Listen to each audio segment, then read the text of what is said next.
Sir, जैसा कि आपने अभी बताया कि जहाँ तक भूत प्रेत को महसूस करने वाला मसला है तो लोगों को साइकियाट्रिस्ट के पास जाना चाहिए।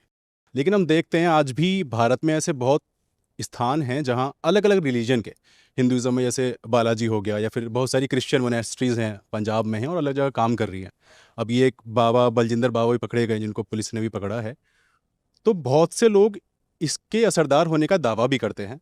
तो ये पूरा मसला क्या है? और दूसरा इसी से संबंधित मेरा सवाल है कि कई बार लोग भूत प्रेत को बीमारी समझने के बजाय भूत प्रेतों से काम भी निकलवाना चाह रहे होते हैं, कि जैसे तंत्र मंत्र हो गया, काला जादू हो गया। अच्छा, वो तो काला जादू के सेंस में ना। तो ये सारी चीज आज भी है और बार बार हमें देखने को मिलती है। तो इस पे आपके क्या विचार? दो तीन बातें हैं। एक तो ये, एक फिल्म मैंने देखी थी, क्या नाम था, भूतनाथ था, पता नहीं क्या नाम था। अमिताभ बच्चन बनी। हाँ, अमिताभ बच्चन, जिसमें बड़ा अच्छा भूत था। तो भूत बुरे क्यों होते हैं? भूत अच्छे भी तो हो सकते हैं। एक तो भूतों का इमेज मेक ओवर करने की जरूरत है। भूतों को लेकर नेगेटिविटी बहुत ज्यादा है। वहां भूत का मतलब है कि दादाजी की मृत्यु हो गई है और दादाजी उसके बाद भी अपने पोते से मिलने के लिए आते हैं, एक आत्मा के रूप में आते हैं। तो भूत में विश्वास करे या विश्वास करे बात की बात है, कम से कम इमेज तो ठीक रखो, केवल खराबी क्यों करना है। भूतों से काम निकलवाने की जहाँ तक बात है, वो ब्लैक मैजिक, तंत्र मंत्र में अक्सर होता है कि हम किसी को परेशान करने के लिए उसके ऊपर भूत प्रेत का साया, डायन, वो सब करते हैं। सोर्सरी, ब्लैक मैजिक, विच क्राफ्ट बोलते हैं जिसको। दुनिया भर में ऐसा चलता है, स्पेशली ट्राइबल और विलेज वाले एरियाज में ऐसा दिखता है। आपका जो मूल सवाल है कि किसी के ऊपर भूत प्रेत था, वो किसी मंदिर में या किसी मस्जिद में या किसी क्रिश्चियन मिनिस्ट्री में गया, पंजाब में या साउथ इंडिया में, और ऐसे वीडियोस आपने देखे हैं कि वो ठीक भी हो गया है। बल्कि अगर आप किसी ऐसी जगह जाएंगे तो आप पाएंगे कि वहाँ बहुत सारे लोग अजीब सी हरकत कर रहे हैं, उसके बाद अचानक रिलीफ मिल गया, उनको ठीक होते हुए दिखते हैं। तो ऐसा क्यों होता है? इसके पीछे दो फैक्टर्स हैं। सबसे पहली बात, ये नहीं कहना है कि सब झूठ है, ये एक्टिंग चल रही है। आज से 5 साल पहले तक मेरी राय ये थी कि सिर्फ एक्टिंग चलती है, ऐसा कुछ नहीं होता है। फिर जब इसको मैंने थोड़ा स्टडी करना शुरू किया, न्यूरो साइंस को थोड़ा पढ़ना शुरू किया, तो मैंने देखा कि कुछ लोगों ने भारत में, कुछ लोगों ने भारत के बाहर इस पर खूब रिसर्च की है। भारत के जो सबसे अच्छे साइकेट्रिस्ट हुए उनमें से एक हैं सुधीर कक्कड़। तो डॉक्टर सुधीर कक्कड़ ने एक पूरी किताब इसी पे लिखी है। उसका नाम है शामन्स, मिस्टिक्स एंड डॉक्टर्स, इस नाम से किताब है उनकी। उन्होंने क्या किया कि जैसे बालाजी की बात आपने की, उस पर भी स्टडी की। ऐसे ही एक दरगाह है जहाँ पर बहुत सारे मुस्लिम लोग जाते हैं ठीक होने के लिए, उसको भी स्टडी किया। ऐसे बहुत सारे प्लेसेस स्टडी किया कि उसका क्या इम्पैक्ट होता है। जो उनके रिजल्ट्स हैं वो बहुत इंटरेस्टिंग हैं। ऐसे ही निमहांस आपने सुना होगा, बेंगलोर में जो है, वो भारत का सबसे अग्रणी संस्थान है मेंटल हेल्थ पे स्टडी करने वाला। उसने भी रिसर्च की है। वहाँ के एक डॉक्टर, मेरे ख्याल से उनका नाम डॉक्टर देवा है, उनकी रिसर्च काफ़ी पॉपुलर है जो इसी विषय पर उन्होंने की है। अगर आप इन सब को पढ़ेंगे तो सही रिजल्ट आपको मिलेगा। जैसे कक्कड़ साहब ने ये कहा कि हम इन सबको अंधविश्वास नहीं मानेंगे, इन सबको हम कहेंगे कि जैसे ऑपरेशन थिएटर होता है वैसे एक साइकोलॉजिकल थिएटर है। उन्होंने शब्द दिया साइकोलॉजिकल थिएटर, और एक कल्चरल मेडिसिन है। क्योंकि ध्यान रखना है, आज तो हम बड़े शहरों में हैं, न्यूरो साइंस है, साइकेट्री हमारे पास है। ये मुश्किल से पिछले 50 साल की बात भारत में है, दुनिया में 100 साल की बात है। दुनिया के बहुत सारे इलाकों में, शहरों में भी और गाँवों में तो हर जगह आज तक साइकेट्री नहीं है, न्यूरो साइंस नहीं है। लोग बीमार हमेशा से होते आए हैं। तो हर संस्कृति ने अपने अपने तरीके से इलाज ढूंढे। इसलिए कक्कड़ साहब ने कहा कि ये कल्चरल मेडिसिन है। अगर आप ट्राइबल स्टडीज पढ़ेंगे तो वहाँ एक कॉन्सेप्ट है ट्राइबल मेडिसिन। हर ट्राइब ने बीमारियों के लिए इलाज ढूंढे हुए अपने अपने, वो ट्राइबल मेडिसिन है। वो शहरों पे अप्लाई नहीं हो रही है, पर ट्राइब के लोगों में अप्लाई हो रही है किसी न किसी मात्रा में। उसमें होता क्या है?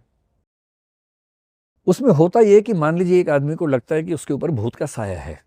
मैं फिर से कह रहा हूं कि उस व्यक्ति की मनोदशा सच में चिंताजनक है, वो परेशान है, वो मेंटली ठीक नहीं है। और क्योंकि उसको भूत के बारे में बचपन से पता है, उसको ये महसूस हो रहा है कि उसके ऊपर भूत हावी हो गया है। वो झूठ नहीं बोल रहा है, एक्टिंग नहीं कर रहा है, वो वहां पर गया। उसको कई लोगों ने ये कह रखा है कि भैया कितना ही बड़ा भूत हो, जैसे ही आप इस दरगाह में या इस मंदिर में या इस क्रिश्चियन मिनिस्ट्री में पहुंचेंगे, वहाँ जो बाबा हैं ठीक कर ही देंगे उसको, ये उसके मन में बार बार बैठा हुआ है, विश्वास है। इस विश्वास को बोलते हैं प्लेसिबो। और प्लेसिबो का मतलब है क्योंकि मुझे विश्वास था कि मैं इस दवाई से या इस डॉक्टर से ठीक हो जाऊंगा, मैं उसके पास जाके सच में ठीक हो जाऊंगा। इसको मनोविज्ञान में, मतलब मेडिकल साइंस में, प्लेसिबो कहते हैं। इसका उल्टा होता है नोसिबो। मुझे एकदम पता है कि ये बकवास है, तो वो ठीक भी होगा तो मैं उससे ठीक नहीं होऊंगा, क्योंकि अविश्वास बहुत ज्यादा है। अगर आपको कोविड की वैक्सीन पे घोर अविश्वास है तो हो सकता है कि वैक्सीन लगाने के बाद भी आप ठीक ना हो। अगर आपको पूरा भरोसा है कोविड वैक्सीन से ठीक हो ही जाऊंगा, तो हो सकता है कि वैक्सीन में पानी डाल लगा देंगे आपको तो भी आप ठीक हो जाएंगे, क्योंकि भरोसा था आपको बहुत ज़्यादा। ये मेडिकल साइंस की हर रिसर्च में नियम होता है, आपको शायद पता है या नहीं पता है। कोई भी दवाई, कोई भी वैक्सीन जब बनती है, मान लीजिए 100 आपको टेस्ट केसेस कर रहे हैं, आप 100 पे टेस्ट करेंगे, तो उन 100 में से 20 या 25 पे आप टेस्ट कैसे करते हैं, दवाई देंगे पर उसमें वो दवाई होगी नहीं जिसको टेस्ट कर रहे हैं आप, केवल ये देखने के लिए कि जिनको सही में दवाई दी और जिनको दवाई कह के कुछ नहीं दिया, दोनों बराबर तो ठीक नहीं हो रहे। अगर बराबर हो रहे हैं तो दवाई किसी काम की नहीं है, क्योंकि केवल भरोसे से ठीक हो रहे तो मनोविज्ञान का खेल हुआ, विज्ञान का खेल कहाँ हुआ। तो जब प्लेसिबो वाले सैंपल की तुलना में नॉन प्लेसिबो रियल मेडिसिन के सैंपल में रिजल्ट्स बहुत ज़्यादा अच्छे होते हैं, तब मानते हैं कि दवाई का असर है। अगर वो इक्वल या ऑलमोस्ट इक्वल है तो असर नहीं मानते हैं। तो कक्कड़ साहब ने जो किताब लिखी उसमें निष्कर्ष क्या निकाला, बाकी लोगों ने भी, कि ये व्यक्ति है, उसको भरोसा है कि मेरे ऊपर भूत है, वो मेंटली इल है, और उतना ही गहरा भरोसा है कि इस मंदिर में या इस मस्जिद में या इस दरगाह में या इस मिनिस्ट्री में जाके ठीक हो जाऊंगा। जैसे ही वो वहां गया, अचानक चिल्लाने लगा, जोर जोर से हाथ पैर पटकने लगा। ये भी होता है, वो ठीक होता है, एक्टिंग नहीं चल रही। कुछ एक्टर्स हो सकते हैं हर जगह, सारे एक्टर्स नहीं होते हैं, कुछ जेन्युइन होते हैं लोग। वो वहां जाते क्यों ऐसे करने लगता है, क्योंकि वहां जाते ही उसके कंट्रोल्स खत्म हो जाते हैं, उसको ये भरोसा है कि मैं ठीक होने वाला हूं। और विशेष रूप से बहुत सारी महिलाएं जो घरों के अंदर हैं, जिनको एक्सप्रेशन का अधिकार नहीं है। कई लोग इसलिए परेशान हैं कि उनके मन में बहुत कुछ भरा हुआ है, कहीं बोल नहीं पाए जिंदगी में, इतना घुट गए कि बोल नहीं पा रहे हैं। उन्हें केवल कैथारसिस की जरूरत है, यानी अपनी भावनाएं निकालने की जरूरत है। लाइफ इन ए मेट्रो या मेट्रो इन दिनों में आपने देखा होगा, एक सीन दोनों फिल्मों में है कि एक लड़की जो बहुत परेशान है, उसका बॉयफ्रेंड लेके जाता है कि चिल्लाओ जोर से, और चिल्लाने से रिलीफ मिल गया। इसको कैथारसिस कहते हैं, कि मन फ्री हो गया। अब ये जैसे ही वहां गए, अच्छा, जिस महिला को घर के अंदर चिल्लाना अलाउड नहीं है, यहाँ अलाउड है, क्योंकि यहाँ पर तो झाड़ फूंक चल रही है और ओझा के हाथ में झाड़ू है। अगर उसके सास ससुर ने बोला कि चिल्ला क्यों रही है, वो उनको भी टांग देगा साथ में, तो वहां सब खौफ में है। ये लड़की वहां सामने है, बहू जनरली। अब ये वहां चिल्ला के अपनी बात कर रही है, सामने वाले व्यक्ति पे भरोसा है, वो साथ में चिल्ला रहा है, वो उसको कह रहा है कि भूत निकल बाहर, निकल बाहर। ये इतनी उसमें तल्लीन हो गई है कि जोर से चिल्ला रही है, पागलों की तरह हाथ पैर मार रही है। इसकी एक व्याख्या है प्लेसिबो, एक व्याख्या है विरेचन या कैथारसिस, की जो भाव दबे हुए थे बाहर निकल गए। एक व्याख्या है ट्रांस। बहुत सारे लोग हैं, सब एक जैसी हरकत कर रहे हैं, एक खास किस्म का मंत्रोच्चारण चल रहा है बहुत तेज आवाज में। वो आवाज, वो फ्लो ऐसा है कि उसमें दिमाग डूबने लगता है, क्रिटिकल थिंकिंग खत्म होने लगती है। उस समय सामने वाले व्यक्ति जो कहता है हम पे असर बहुत गहरा पड़ता है, हम वैसा ही करते जैसा कह रहे हैं, और थोड़ी देर में ऐसा रियलाइजेशन होता है कि हम ठीक हो गए हैं। एकदम सही बात है, लेकिन लगभग सभी केसेस में ये ठीक होने का एहसास टेम्परेरी होता है। आपको वहां लग रहा है ठीक हो गए, एक दबाव भी होता है कि यहां पूरी दुनिया ठीक हो गई, मैं क्यों नहीं ठीक हो रहा। जैसे मैंने कई बार देखा कि मैं डॉक्टर के पास जब भी जाता हूं, डॉक्टर ने कहा कि 10 दिन के बाद फिर से आना, मैं फिर से गया, और डॉक्टर ने 8-10 लोगों के सामने पूछा, फायदा हुआ ना? मैं बोलता हूँ हाँ फायदा हुआ, जबकि नहीं हुआ उतना फायदा। एक दबाव सा होता है कि आपके मुंह से निकलता है हाँ फायदा हुआ, क्योंकि वो एक ऐसा माहौल है जहां आप थोड़ा सा पॉजिटिव राय देंगे, ये आपके ऊपर एक मानसिक दबाव रहता है। उस माहौल में सब पे दबाव है, फायदा हुआ भी है। चिल्लाने से, मन की बात निकल जाने से रिलीफ बड़ा गहरा मिला है, थकान सी दूर हो गई है, अभी व्यक्ति पेरेंट्स के साथ, परिवार के साथ घर जा रहा है, गहरी नींद में चला गया है, क्योंकि ट्रांस जैसी अवस्थाओं के बाद नींद बड़ी गहरी आती है।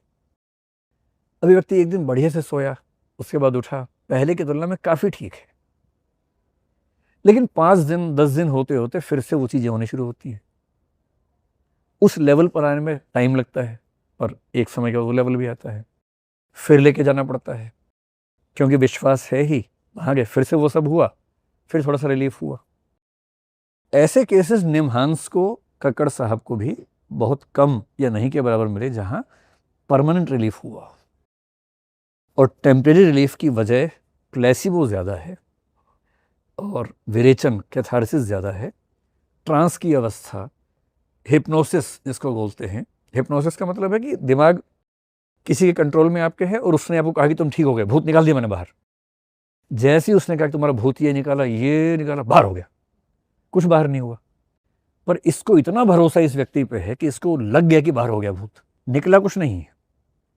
पर क्योंकि इस व्यक्ति को भरोसा था कि मुझ पे भूत है और ये व्यक्ति भूत निकाल सकता है, और उसने निकाल दिया है, इसको लग रहा है कि मैं फ्री हो गया, अब 5 दिन 10 दिन एकदम ठीक रहेगा, धीरे धीरे फिर हो सकता है कि परेशानी हो। इसलिए ये ध्यान रखना है कि अब तो न्यूरोसाइंस है, साइकेट्री है हमारे पास। जब तक वो नहीं था तब तक इन्हीं लोगों ने गाँवों के अंदर, ट्राइबल पॉपुलेशन में, रिलीजियस पॉपुलेशन में लोगों को राहत दी है। तो एक सिरे से खारिज कर देना ठीक नहीं है, लेकिन हाँ, आज के ज़माने में जब हम पता लगी गया है कि क्या क्या दिक्कत हो रही है, जब पता है कि मेडिसिन के, अब तो मेडिसिन बन गई हैं, अब लगभग हर मेंटल डिसऑर्डर के लिए मेडिसिन हैं हमारे पास, रिलीफ मिलता है। तो ज़्यादा अच्छा है कि अब लोग जाएं डॉक्टर के पास।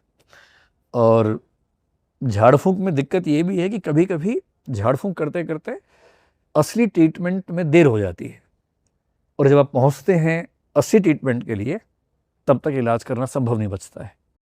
इसलिए उनका महत्व है कल्चरल मेडिसिन के रूप में, लेकिन आप उस भरोसे रहें, ये ठीक नहीं है, अच्छा नहीं है।